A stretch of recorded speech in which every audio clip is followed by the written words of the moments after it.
Has anyone ever heard of subversion? Yes. Yes? Okay. It refers to an attempt to transform the established order and its structures of power and authority. A process by which the values and principles of a system in place are contradicted and reversed.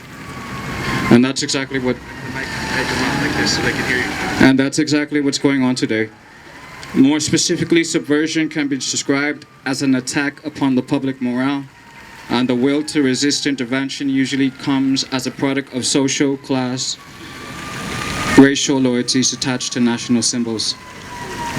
Following penetration and parallel with the forced disintegration of political and social institutions of the victimized state, these loyalties are detached and transferred to the cause of the aggressor.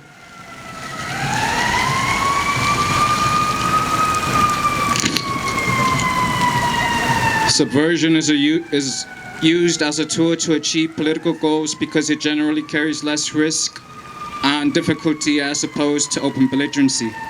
It's a destructive, aggressive activity aimed to destroy the country, nation, or geographic area of an enemy by demoralizing the cultural values and changing the population's perception of reality. John F. Kennedy pointed this out twice in two of his speeches, once when he was inaugurated and then again after the Bay of Pigs.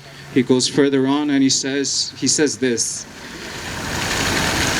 He says, "Today no war has been declared, and however fierce the struggle may be, it may never be declared in the traditional fashion. Our way of life is under attack. Those who make themselves our enemies are advancing around the globe. The survival of our friends is in danger.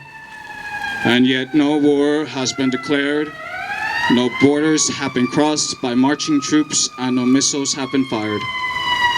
If the press is awaiting a declaration of war to be made before it can impose the self-discipline of combat conditions, then I can only say that no war ever posed a greater threat to our national security. If you are awaiting a finding of clear and present danger, then I can only say that the danger has never been more clear and its presence more imminent. It requires a change in outlook, a change in tactics, a change in missions by the government, by the people, by every businessman and labor leader. For we are opposed around the world by a monolithic and ruthless conspiracy that relies primarily on covert means for expanding its sphere of influence, on infiltration instead of invasion, on subversion instead of elections, on intimidation instead of free choice, on guerrillas by night instead of armies by day.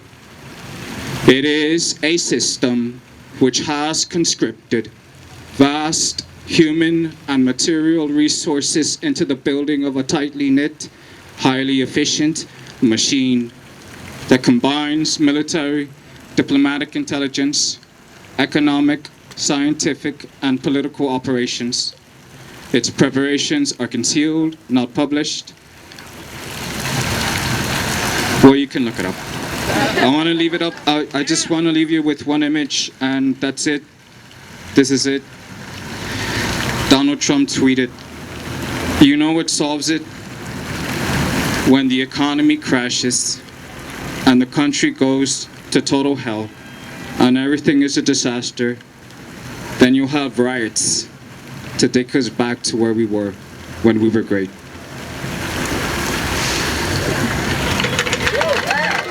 Thank you. Hey, this sounds